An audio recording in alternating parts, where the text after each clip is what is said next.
Hello, everyone. Today, I must say I'm thrilled to have such a distinguished person with us. We have retired Major General Rajesh Sahai.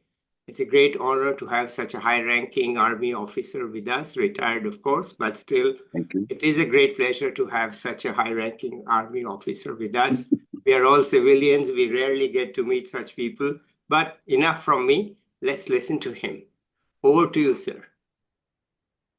Thank you, Mr. Mathur, and good evening to all viewers and listeners. As Mr. Mathur said, my name is General Rajesh Sahai. Nothing very great about me, actually. Mr. Mathur is putting me on a pedestal, but when I talk to you today, um, I would like to share my life journey because everyone has a story to tell, and in the stories are certain lessons and certain things which one should not do and some things which you should do. So, I am a fourth generation in the Indian Army, and I'm fortunate enough to be married to a lady who herself is a serving vice admiral as of now, a serving vice admiral in the Navy or in the Indian Navy. She's a doctor of eminence and a super specialist in oncopathology. He also is a second generation in the services. So we have a large and illustrative background of our parents and grandparents and great grandparents. Of course, we don't match up to them. In fact, just a day or two back, we had the Vijay Davas when we had made a new nation, that is Bangladesh. And I was going through my archives and I found a letter of my father written to my mother, which I put it on LinkedIn. You can check it out. On 12th December 1971. I was a child then, hardly about 10, 11 years old. I did not understand the ramification of going to war. And we did not know exactly what our father was up to. And it's only subsequently, and his message is very cryptic to my mother. Though I'm quite aware she knew and she didn't want to divulge to us exactly what her father was doing. And when I was in service, though I retired in 2017, when I was in service in the combat arm, I am from infantry and have had many exposure where your life and your troops' life has been threatened and otherwise. I also never ever told my family as to what I'm doing. They, of course, knew where I am in general location, but what task I was doing, I never told them because it is better to keep the worry to yourself than by portraying it to the people who are sitting behind and who are not aware, and they would honestly get worried. Or I never told them that there was a bounty of that time. I'm talking of 99, 2000 of 10 lakhs on my head. Wow. Get this guy's head and Wow. earn 10 lakhs. If I had told my wife and my parents who have now since passed away, they would have had a miserable life and night when they would have heard this. So, in service, there are a lot of things which we undergo. But my life journey, because I was born into the services and we were a large family, which was prevalent at that time. We are seven siblings. We came from a very lower middle class family where resources were limited. And actually, at a point in time, it was living hand to mouth. Uh, with my father's pay was the only source of income to us. And seven of us, that means I and six sisters. So in the Indian parlance, you can well imagine that if you have six sisters and you're the only son who's supposed to be bloody well spoiled, I was never spoiled. Um, but that is how our life was. And we were born under a flag. Now, that flag has three colors, the amber or the orange, the white, and the green. For us, it was actually not a flag. It was a symbol of freedom because my parents were born much before partition and they faced that the trauma of in partition. My father was an army officer and he brought the last train from Karachi back to India, in which my mother traveled and some of my sisters traveled. and it was traumatic for both sides. I'm not talking about one side. It was as traumatic for Pakistan as it was for us. So we were always imbibed that it's not a flag. This is the symbol of your freedom. And probably that may be the reason that one pursued a career uh, to uphold that symbol of your freedom. Mr. Mathur has spoken big words for me because he just seen me on LinkedIn or whatever my profile was. But let me tell you one thing: failure was my asset in life. I have always failed. I have failed miserably and many times, but it never let me down. It never put me down because early in life I uh, understood the acronym of FAIL is the first attempt in learning. So when I go back to my childhood, I was nothing great. Um, I was a bad, bad, bad, horrible student. I could barely clear my grade 11. At that time, in our time, it was grade 11. And fortunately for me, I cleared the competitive exam, UPSC competitive exam for NDA. And my father was very worried and skeptical because my board results were to come a couple of days after that. And he and all of us, of course, including me, were praying that I clear my school so that I could join NDA.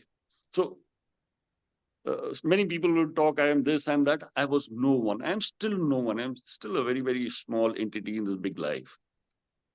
Fortunately for me, because that time there was no advent of social media or something like that. My father sat the whole night at the Hindustan Times paper to see the result, and then he drove back on his scooter. I do not know where did he get the sweets from some hawker. He got some sweets, and when he came and you know he pressed the horn of the scooter, and then I realized, oh, thank God, I have cleared my higher secondary. That was my life, set full of failures. Now, I was just 16 years and precisely 7 months when I joined India. A lot of expectations and a lot of dreams in my life. I'm going to be this. I'm going to be that. I'm going to become an officer in the Indian Army. And lo and behold, within 3 months, while riding a horse, I fell very badly and I broke my arm. I broke my arm in two places. My left arm was broken, and in two places in such a manner that it was both the bones, the radio ulna, were pointing out of this hand. Oh, Right, my hand had two elbows, one this elbow and one another elbow, because this arm was turned for another 90 degrees. And I was aghast and shocked when I saw that hand with two elbows. Then started my failures. I did not know what to do. I was sent to the hospital. They fixed my bone, but the bone was not fixed properly because at that time the expedients weren't there. And they fixed it slightly in a bad manner so that it slipped. Fortunately, my sister was a doctor. She again got an X-ray done, and they re-broke my arm and put some rods into my arm. That is where my struggle started, my second struggle, because my arm took nearly about 9 to 10 months to heal. And being in the training branch, training in National Defense Academy, you had to be physically fit. So I was put down by 6 months with a rider that if you do not clear after 1 year, you go back home. That was no option for me. I could not in my dreams think of going back home. I had to fight it out. And that is where the most important facet in my life came: friends. My friends, my course mates rallied around me and said, Ki, don't worry. We will ensure that we will train you after, classes and all in the evening. We will ensure that you clear the physical aspect, which is very important in the army. And my hats off to them. More than me toiling, the way they toiled for a couple of months to get me into shape because of my physical disability. And I was fortunate enough that I did clear and I continued in the academy. When you were young, the third step. When you're young, we tend to be if you see children, they're supposed to be very, very mean to each other. So in the Indian language, my name in the academy was put as Lula. Lula is a guy who's got a broken arm or who Yeah. doesn't have an arm. So uh, people used to pull my leg and berate me and embarrass me to call me Lula. But it Lula. made my resolve Uh, stronger. uh, They didn't know what the hell they are facing against. It made my resolve stronger that I am not going to fail. mm. Come what may, my dream Mm. will be answered. I will ensure that my dreams are put through. And with God's grace and a lot of effort, I did commission at. I was one of the youngest to commission at just about a month or 2 months short of my 20th birthday. Wow. I'm trying to tell you a lesson in this, which I learned. And like I said, failure has been my asset. I see, you see a house. A house has a door. The door is smaller to the house. The door has a lock, which is smaller to the door and the house. But who opens the house? Is a small key. That small key is very pertinent in our lives because that small key opens the house. You want to be a house, you want to be a door, you want to be a lock or the key. Excuse me, choice is yours. No one can, in your life, people will give you advice, but take the choice which is applicable to you. Now, coming to choices, I always believe that um, between birth and death, between B and D, there's a alphabet known as C. Yeah. Now, birth is not in your hand, No. and neither is death. You do not know where the hell and how you and which time, which year you're going to knock off. We are all into a finite period of life. But in between the alphabet B and D is a big alphabet known as C. Your choice.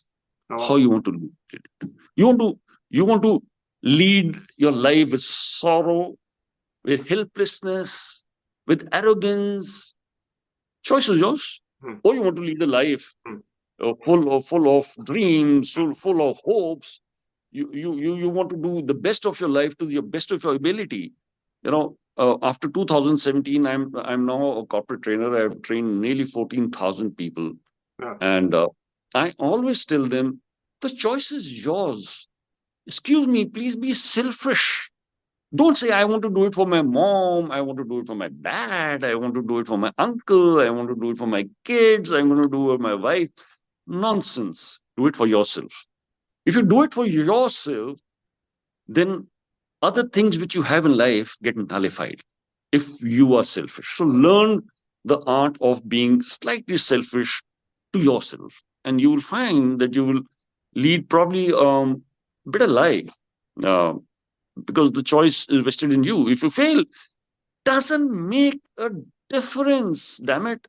You see me today at this posture or this stature of my career or my standing in the society. It's not come easy. It has been difficult. You see any human being today, if you talk of Elon Musk or you talk of this gentleman, you talk of so and so forth, everyone has shared his misery, but we only see the final product. We don't see the effort and the effect and the time and the pain and the sweat which has gone into it. Ladies and gentlemen, old ways will never open new doors. You have to change. Because change is a very good acronym. Change is constant. Look for the new doors in your life. And life is such, it will create setbacks, it will create failures. You will do mistakes. So what if you've done a mistake? So what if you're facing failures? So what if you get setbacks? Doesn't make a difference. Rise up, get up, dust your foot, dust your knees, dust your toes, and off you go. I take my story slightly ahead. Things didn't end there. I got a disease known as GBS, known as Julian-Barré syndrome. Mm. And you can check it up on the net. I was totally paralyzed for 46 days. No part of my body was working except my eyeballs. Rest everything, I was a vegetable, and I was on a ventilator for 26 days. Wow. I only asked my wife once. Her name is Kavita. I said, will I get out of it? So she very smartly, a good doctor and a good human being, she just told me it's all on you. Uh-huh. Medications have gone into you. For you to revive back, it is all on you. You. If you want to get back or you don't want to get back. You want to be so burdened with trouble, choice is yours. You think you have worries and stresses, choice is yours. So, and ladies and gentlemen, I'm not trying to praise my own tale because I've gone through these incidents in life. The 46th day, I stood up and I started walking. In the 66th day, I was riding my bicycle for 10 kilometers. My doctor was horrified, the neurosurgeon, and told me, sir, what the hell are you doing? I said, I'm cycling. He said, it's been only 20 days. So I told him, boss, um, thank you very much for saving my skin because I nearly went with my BP coming down to 40 by 30 and Wow. seismic shocks and all those things. But he himself was shocked. My uh, uh, story in this is that don't get bogged down, don't get cowed down. Life is beautiful. When I was lying on the bed and I used to see a door and I saw the shadow made a shape of a human being who had a long beard and who was wearing a big cloak.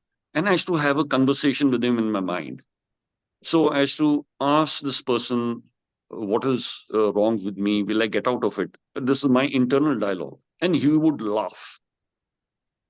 And he would keep laughing. And I used to get very antagonized as to why is this bugger laughing at me? So I told him, please answer me that, am I going to come up? Am I going to come back to my life? So he told me, how old are you? So I told him, I'm in my, say, 50s or late 50s. He said, how old are your parents? I said, my father is 95 and my mother is 85. He said, sweetheart, you have, take it from me, you got 35 years to live. Okay. So just get your act together and get out and get up. Right. So, so if this is my internal dialogue, this is how things take place in life. You plan something, reality takes you somewhere else. You see an ECG. A ECG has got its ups, it's got its downs, it's got its up, it's got its down. The day the line is straight, that is the day you say bye-bye. Okay? So just ride the wave as you want to ride, but ride it with determination and perseverance. That is most important, which I learned in my life. And I'm still on the learning curve. It's not that my life has ended. In fact, my life has started post-retirement. But determination, perseverance is something I would never, ever give up. In the Indian Army, we have something known as, it's a war cry, known as Nischay Kar Apni Jeet Karu. This is Guru Gobind Singh's saying, and most of our boys in the Sikh regiment follow it. Nischay Kar Apni Jeet Karu. Make your determination and you shall win. If your determination is poor, maybe no one can save you, right? You see a bird sitting on a branch of a tree. Now, the bird, when it sits on the branch of the tree, is not afraid that the branch will break because the bird is very sure of her wings that she can fly. So be like the bird. Don't worry about it. In my life, um, I'm still on a learning curve, right? Despite being I'm 65 today. I'm going to be 65 in a few days, rather. Today, 19th, I was born on 25th December 1959. So in another 6 days, I shall have crossed the threshold of 65. Happy birthday. Happy birthday in advance. Thank you very much. The best part is, Mr. Mothar, the whole world will be celebrating with me on 25th December, right? Yeah. So the issue here is that I am learning. I'm still learning. I'm running short of time, because I know my life is limited. It is finite. And there's so much to learn that at times I get desperate. Okay, I should do this. I should do that. I should learn this. I should reread these things. it keeps my mind inquisitive. It keeps my mind ticking. And as long as my mind ticks, my body ticks. I'm at that stage of life where learning I enjoy a lot. We talk of values of each individual person's value. You'll be trodden, you'll be hit, you'll be cursed. It's like this. This is a currency note in my hand. I take this, I keep doing this. You will be like this. People will do that to you. Life will do that to you. But excuse me, if I take the same piece of paper and I repair it, the value of this 500 rupee note remains the same. If I take it to the market, it will fetch me the quality and what quantity of stuff I want within 500 rupees. This is what life is all about. It will it will break you apart, but your value will not reduce as long as it doesn't reduce in your eye. You know, uh, if you go back, a child, you see a small toddler, the the child starts crawling, creeping, crawling, tries to get up, walks, falls, bashes his knee, gets up, cries again. He keeps trying again and again and again and again. We tried it. That's why we are standing. Because in a child, it has got three words: patience, perseverance, and non quitting attitude. That's why a child walks like we are walking today. But unfortunately, as we grow older, there is a new word which comes in our life, unfortunately, and that is quitting. We want to quit. Anything difficult, we want to quit. We didn't do that when we were a toddler. Why the hell are we doing it now? That is the case in point. And I will relate a thing I was reading today in Hindi as well as in English. भूल होना प्रकृति है. Making a mistake is a nature. मान लेना संस्कृति है. Acceptance of mistake shows our culture. सुधार लेना प्रगति है. Correcting a mistake decides our stature. If you follow these dictum which I did in my life, you will realize there is nothing which is not surmountable. I will tell you of an incident which happened during my service. I'm trading onto emotions and the importance of emotions in our life. I was in a counter-terrorist operation, and I was told there is an encounter taking place between the terrorists who were from across the border, who had entered our country without passports, so they needed to be sent via the route on top, through their gods. So I pushed off. I was the commanding officer. I pushed off there, and I see the scene. You can just visualize it. These 10, 15 boys are there, and the firing is going on. The boys have knocked down one terrorist. There were three of them. One is injured, and one guy is trying to climb a mountain. Okay. And on the left side, there is a guy with a weapon, and the company commander is standing over his head, and he is cursing him with the choicest of dirty galis in Punjabi, as well as booting him on his boot. So when I'm walking up, I'm seeing this scene which is going on. When I reached the ridge, I asked the officer what has happened. So officer was terribly livid. He pushed that boy on one side, got behind the weapon, and knocked down the third terrorist. Yeah. And he continued shouting at this youngster. This Jawan was hardly what, 24, 23, 24, I'm forgetting exactly.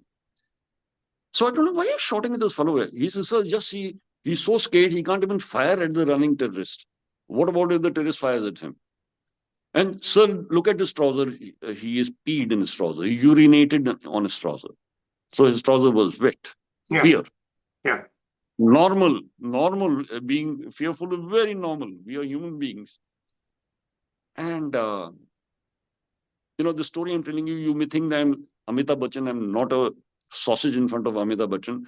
But something crossed my mind, and instinctively I caught hold of this boy's belt, and I kept pushing him behind. And there was a small stream of water, hardly ankle deep water. And I tripped the boy into the water. So when he fell on his back, in the water, his complete uniform was drenched because this boy was slightly away from the rest of the boys firing. And then I told him, get up. No, his complete uniform from his collar down to his shoes was totally wet. I told the officer, son, this incident you will not relate to anyone. Right. We only three people who know it, this boy, you, and I. I asked the boy, when did you come to the battalion? He says, 3 months back. I said, he's a youngster. Fear got better of him. We have to train him how not to be fearful. Mhm. But you will never ever tell anyone that he urinated in his trouser. Right. Ladies and gentlemen, you'll be surprised. 3 months down the line, this boy wanted to meet me, and he told me, sir, I want to join the commando platoon of the battalion. Commando Yeah. platoon is supposed to be the toughest fellows and selected after big rigor. So I didn't even question him. I said, okay, you come, join. And this fellow was the most fearless boy in my unit. And he went back with a high award. Okay. The lesson, empathy. There's a difference between empathy and sympathy. Right. I also was scared when I was a young officer. It's very easy to fire at a static target. It's Okay. very difficult when you receive the fire on yourself. They are, if not 100%, then 99.99% who are caught by fear. I also got caught by fear, and in fear you freeze till your training comes into your mind, and then you do the other action as such. So empathy is most important. It's different from sympathy. Don't confuse sympathy to empathy. Put yourself in that boy's shoes. I was 40 plus. If I was 20, 22 or whatever, such incidents would scare me. So it's very important that you need to understand how people work. And nothing more is more expensive than a missed opportunity. Hats off to that boy. Despite the fact of his fear, he didn't miss the opportunity to be selected and to work in the Ghatak or the commando platoon and earn his accolades. Another very important thing which I have learned over a period of time, the two most powerful words in existence for what we put after them and what you become is I am. When you say I am, these are the two most powerful. I am a fool. Excuse me, you are. I am smart. Yes, you are. I am a buffoon. Thank you very much, you are. I am intelligent. Yes, you are. So I am, please use that very carefully in your life. When I talk to, when I go for my motivation talks, which I do only for college students pro bono, I always tell them to dream because dreams are very important. If a guy cannot dream, how does he find his goals? So you need to dare to dream. It is good to have dreams because once you have a dream and you write out a date in front of the dream, it's a goal. When a goal, you break it down into smaller, achievable steps or goals, becomes a plan. A plan backed by actions makes your dream come true. It's a full circle, vicious circle of life, which starts from a dream and ends at your dream. And then you dream something else. I I would just like to say when I was a child, my father was posted in Delhi, and we used to stay pretty close to the Rajpath, which is now known as Kartavya Path, where the 26th January Republic Day parade used to go. Yeah. And we used to stand on the roof and look at it. I always had a dream, wow, yeah, these guys are so smart, they're marching so well. Oh God, can I be a part of this? I tried my best. I Yeah. tried in NCC. I was not selected. Your drill is very horrible. Get out. When I became an officer, I tried my best. There's no. Something or the other came up. I didn't let go of my dream. This was always in the back of my computer was working. How do I get into the Republic Day parade? How do I march down the Kartavya Path? And would you believe it? 2 years just prior to retirement, I led the Republic Day parade in 2016 and 17. It's on YouTube. You can check it out. Yeah. Where I took the parade right up to Red Fort. Wow. Don't let your dreams die. Keep them alive.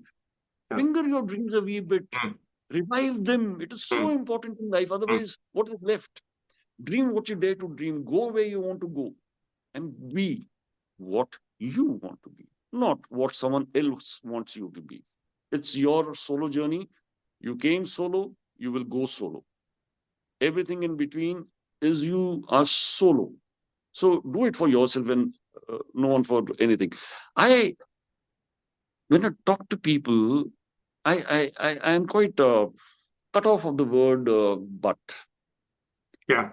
A, but, B. A is my goal, but is an excuse. Now, Yeah. instead of but, if you put and, things will become simpler. I want to reduce my weight. I want to be fit. I want to exercise in the gym, but I don't have time. No. Gym is my gym is my goal. Having a fit body is my goal, but is an excuse. But if you remove that but and put and, that I want to exercise and I don't have time, but I will find time. Yes. Then what happens is it fits into a scheme of things which is known as a definitive course of action. Just replace but with and you will find that your life will be more positive and more what you want to do as such. Um, you know, in all these things, there's certain emotions which come up in everyone's life, and I call it the TFA. T, F, and A. Whatever things come in the mind, whatever information we get is only due to five uh, senses which we have: visual, auditory, touch, smell, and taste. Yes. Rest are modicums, right? Your email, your Zoom, your WhatsApp, these are all modicums. But anything or everything information to a human being comes through these five things. Now, these five things, words are formed. From the words, our thoughts are formed. From our thoughts, our feelings are formed. From feelings, our action come out of it. And ladies and gentlemen, there are only two consequences, either positive or negative. There is no third thing. But the formation is through the five senses which we have. I'll just give you an example of the power of words. I'll read something. Just follow it. I'll read it slowly. I'll read it twice. Today was the absolute worst day ever. And don't try to convince me that there is something good in every day. Because when you take a closer look, this world is a pretty evil place. Even if some goodness does shine through once in a while, satisfaction and happiness don't last. And it's not true that it's all in the mind and heart, because true happiness can be obtained only if one's surroundings are good. It is not true that good exists. I'm sure you can agree that the reality creates my attitude is all beyond my control. And you'll never in a million years hear me say that today was a good day. So the essence of what paragraph I read, that today is not a good day, and don't try to convince me that today is a good day. No, I will read this in from the bottom to top. Today is a good day. You will never in a million years hear me say that it's all beyond my control. My attitude creates the reality. I'm sure you can agree that it's not true that good exists only if surroundings are good. True happiness can be obtained because it's all in the mind and heart. And it's not true that satisfaction and happiness doesn't last. Some goodness does shine through once in a while, even if this world is a pretty evil place, because when you take a closer look, there is something good in every day. And don't try to convince me that today was an absolute worst day ever. So it's on you how you take a word or words. It's not in someone else. How you read the word, how you contrive it, how you react to it. Choice is yours. There's no one else's choice, man. Uh, I'll just show you a piece of paper and I have a pen here. I'll just portray something. This piece of paper is beautiful, nothing in there. Now, what I do is I take my pen and I make a big hole in it. Okay. And I say, okay, I gave you a piece of paper. Can you mend this hole? I try my best to mend it. I try to do this thing. I do that thing. But you will find that the tear is still there. That inundation in the paper is still there. This is the effect of words which happens in a life. I would like to ask everyone who's viewing this video, how many times in your life people have spoken very ill against you? They may have asked your forgiveness. Ask yourself, you may have forgiven them, but the words, did you forget? No. You will never forget till you reach your pyre. Now let me put the question back to you again. How many words have you spoken to people who are still hurting despite the fact that you would have said, I'm sorry, I should have not said it? Because what happens is the word spoken once is like a bullet. It doesn't come back to the chamber. Once it is fired, it goes straight, unidirectional, right? So whenever you have to say something in your life to someone, even if despite the fact that you are livid, you are angry, please pause. That pause button which you see is very important in life. I would also like to state something. As a human being, be an OTP so that no one can use you twice. Period. You get one OTP. If you don't use it that in a couple of seconds, you'll have to regenerate another OTP. Be like an OTP. Don't let people use you, right? Use your senses properly so that you get what you deserve. Also, I feel I feel that this thing should happen, but it doesn't happen. The results and time, if you make a matrix, I want this to happen. It doesn't. It happens the other way around. There is a valley of disappointment which forms that conclave. That is a valley of disappointment. Don't be disappointed, damn it. We have one life to live. You have no second choice. There is no heaven or hell on top. It is all here. What you do, what you do not do, it's within you. Now, that valley of disappointment should not make you feel that life is coming to an end, right? Life is beautiful. Take it from me, take it from Mr. Mathur. It's a beautiful life. Lead it to your best of your ability. Valley of disappointments will keep coming. Don't be disappointed, damn it. If you see, there's one alphabet, O. O stands for opportunity. Now, today has one O, tomorrow has three O's. And yesterday, how many O's were there? Zero. So, today is one O, tomorrow are three O's, three opportunities to you. One door is locked, one window will open. That is your window of opportunity. I would also like to state something in terms of, we do a lot of SWOT analysis in the big words. Change your SWOT to SOAR, your strengths, your opportunities related to your aspirations, amalgamate into results. Once you do that, you will realize that you will take on each and every opportunity which suits or aligns to your aspirations in life, right? So, strengths is what we can build on. No person is without any impediments in life. But I need to build up on whatever strengths I have, right? Opportunities are what are the best future tracks for me. Aspiration, what is deeply important to me. You know what? I I I like to sing, though no one loves to listen to me to sing. I love to play an instrument. No one loves to listen to my instrument. But I'm trying my best to learn the flute because that is one instrument I love. The sound of it I love. I keep feeling. In fact, one day, my wife's friend rang up and I was trying to play the flute. So my wife's friend said that, "Why is your dog crying?" So she said, "Oh, there's not a dog crying. That is my husband trying to play the flute." So that could be the biggest disappointment that my flutes sounded like a dog moaning. But that didn't put me down. I tried harder to learn it. Hopefully, inshallah, maybe in a year or 2 years, I may learn how to, play the flute. What will indicate results in what indicate that we are succeeding? Once the same lady will say, "Oh, you started playing the flute so well," that will be my ultimate analysis of how I play. We talk a lot of leadership. And I seen there millions of books written on leadership. Well, what is leadership? If I ask someone, what is leadership? You'll come out with traits. You should have this, you should have that. Excuse me, that is traits, individual traits. But the word leadership is different. The word, if you break it down, it's a ship full of leaders. If I am a leader, I need to make the future leaders grow. I need to have the leaders who are going to sit in my position in some time to come. Only then I will succeed in leadership.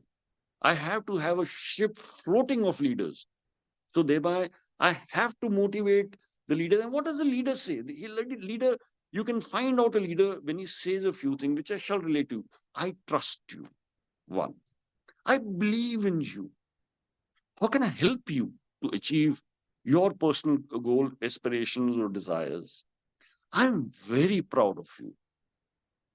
Take a lead in this task. I would want you to take a lead. And any failures, we are together.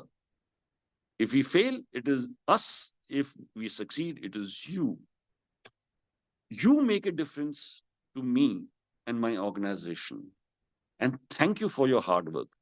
If a leader does this and understands the leadership, a ship full of leaders, he will never ever fail in his life. I have another concept which I often talk of. It's known as FIR, not a first information report as we do that when we go to the police station. F, find the best people to do the job.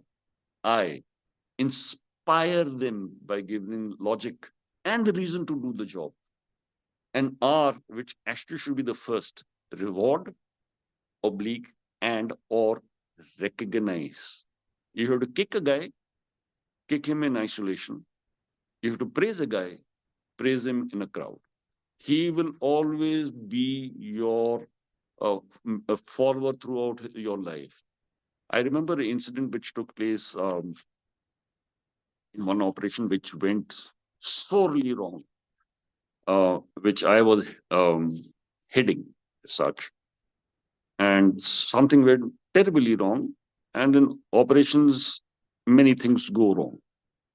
So much so that we had a fratricide and two boys were killed and two, three were injured. So I retrieved the operation. And when I came back to my headquarters, my boss immediately landed.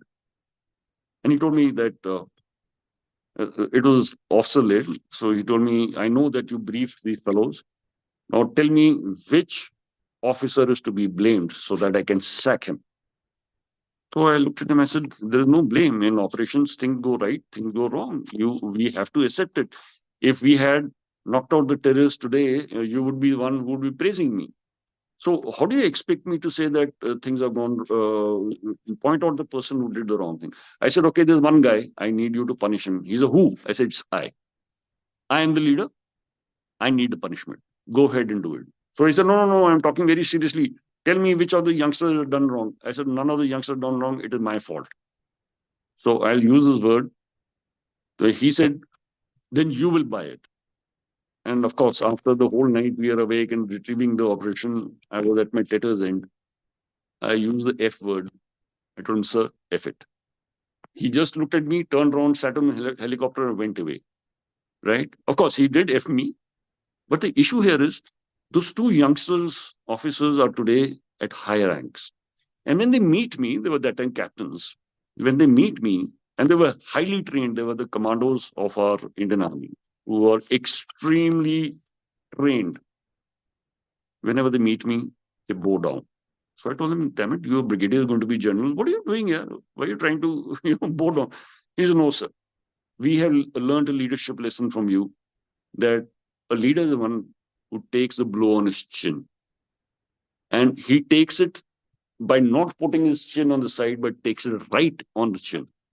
As a son, if you can imbibe that, I'll be very happy. I I talk often of goals. No, when we talk of a goal, this is the goal, this is the goal. Actually, goal is just a direction. Today the goal is here, tomorrow it is here, day after it is further away. It's just a direction. What will take a rocket to the moon It's not the direction only, it is the fuel.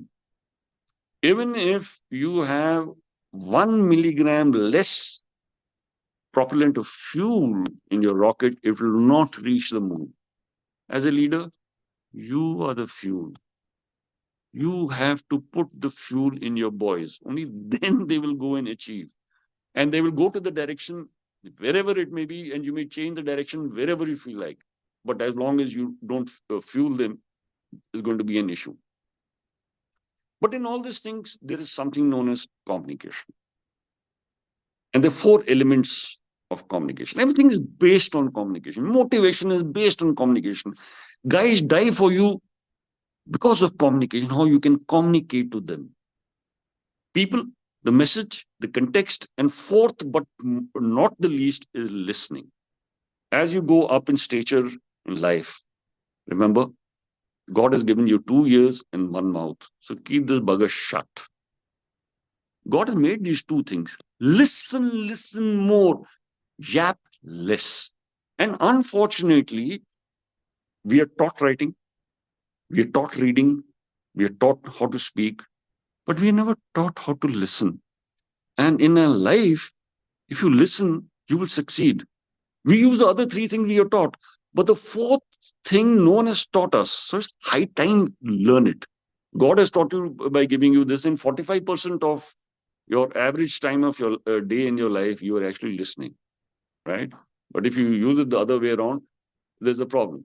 And there is something known as a listening dilemma, because we can speak at 150 words per minute and we can hear it 1,000 words a minute.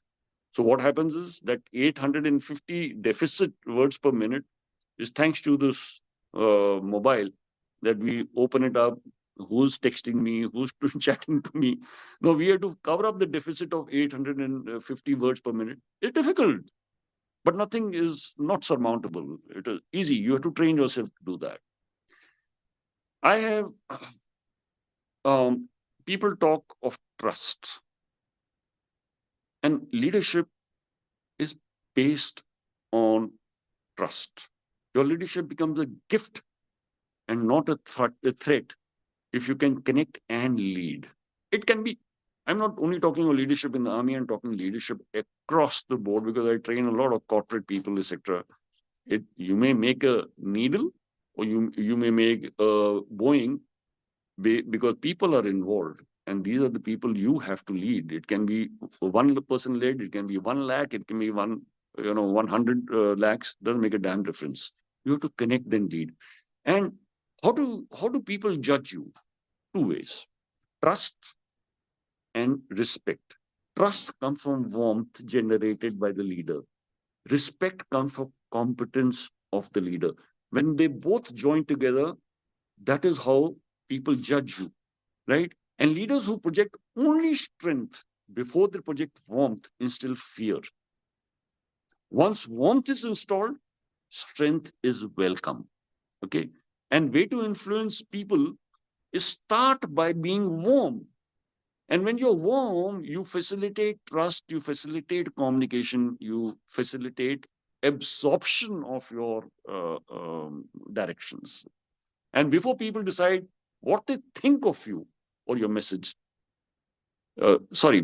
people decide what they think of your message is because they decide what they think of you first. I'll give you an example of my life. When I went to command a unit, the unit was in a slightly bad shape, and we had lost about 12 boys earlier before I took over, and we had no results to show, because everything is pretty result oriented in high terrorist, counter terrorist operations. So the outgoing gentleman, good fellow, nothing wrong with him. He took me to a post where a company commander was there who was to be briefed. So naturally, when I was to go and meet the guy I never met in my life, so I called his record of service, saw his photograph. At least I should be able to recognize him, and just skimmed through his record of service. And that day, when I was going to go to him, it was his wedding anniversary, and he was sitting on a post which was about a 3-4 hour walk. So when he reached there, so what I did was I took a piece of paper I didn't have a card. We were in a difficult terrain.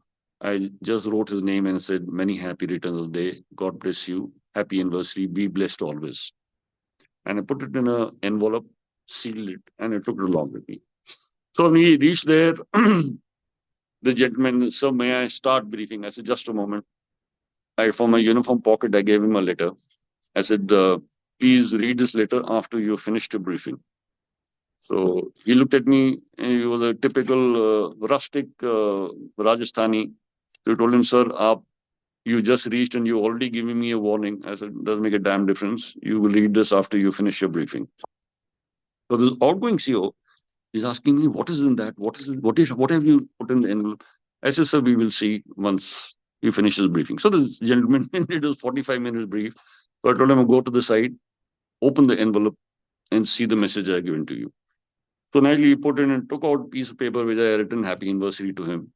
You could see his face glowing, and he said, "Thank you so very much, sir. So kind of you to remember." So this gentleman who's going out after 3 years asking me, "What is it all about?" I said, "Sir, today is his anniversary." Small thing, but had a major impact. And that is where the things started turning back.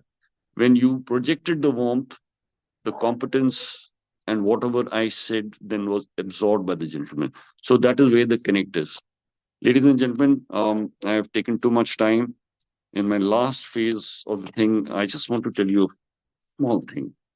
You know, all of us are like this. We have the light in us. God has given us the light. We glow. All of us glows. But sometimes what happens in life, difficulties come in, we get immersed, stress, anxiety, whatever you say comes in our life, and we don't glow. We need a mentor who can make that spark in us bright. Ladies and gentlemen, find that mentor who can build this spark in you. More important, be the mentor at least for one person in your life whom you can burn them as bright as this. Thank you very much for patient listening. Jai Hind, and I hope I didn't bore you guys too much. I hope, Mr. Mathur, I didn't take too much time of yours. My apologies, I've exceeded the time. I said about 45 to 50 minutes, and on my watch, I see I've taken about a little bit more time. Thank you so Okay. very much, Mr. Mathur. Well, all I can say is that I made a mistake when I introduced you. So my mistake was I didn't put you on a high enough pedestal. Oh, no, sir. No, sir. I'm absolutely fine where I am. No, you said I put you on a high pedestal, and that was a mistake, and I agree. I didn't put you on a high enough pedestal. No, Okay. sir. So now that I've heard you, the pedestal has just gone up a little bit more. Okay. You're Well, very kind, sir. You're very thank you kind. for such a awesome, inspiring speech with Thank you, sir. practical examples. And in fact, I don't want to spoil the mood by saying anything. All I will say is wow. Wow. Thank you, sir. Okay. Thank you, sir. And Thank you. that is my response. Wow. Okay. Anything else is like, wasted words. Okay. A lot of what you said resonates with me, but then, I'm not on a pedestal. I'll just say wow. And any Neither last am I, sir. Neither am I. any last words that you want to add here? There's no time limit, so please don't worry Sure, about it. Any last words sure. you want to add here? Sir, my only last word is that life is too short, right? When it's going to go, it's on a very slender thread. Hmm. My thread nearly broke, but only one strand kept it hanging. When it breaks, we don't know. And we get too involved in unnecessary things which have no meaning to our life, which we add meaning to our life. Life is to be led once. There's a Hindi movie, sir, which you would also would know. Zindagi na milegi dobara. You will not get your life Uh, again. yeah. Lead it to your fullest. Hmm. Whatever, however full you want to lead your Hmm. life, Hmm. enjoy your life, Hmm. enjoy your friends, Hmm. enjoy everything. I go for a walk in the morning at 5:36. Hmm. I sing to myself that 1 hour me time. And Yeah. I won't let anyone steal that me time. At times I'm singing with the pods in my ears, and people keep looking at me. Why is the old man bloody singing? He's gone berserk. One life to lead, sir. Yeah. Lead it well as per your desire. That's my only thing to everyone. Finally, Okay. um, All right, thank you, sir. let's end it here. I want to talk to you offline quite a bit. So let's end it here. And I Sir, must say again that, it was a real joy. Okay. It was really thank a pleasure to listen. And as you had said, please learn to listen. I listened. you. Thank you very much, sir. So kind of you. Okay. All right. So let's end it here, sir. Thank you very much. And Thank I'll you, be Mr. back. Mathur. I'll be back with another expert, not like him. There are very few. I'll be back with young people, and let's hope uh, you know, I'm so happy that my slogan of a voice for all encompasses people who are 17 years old and people who Sure, are 65 years old. So it's a sure. voice for all that we have here. Let's say bye here. Bye, everybody.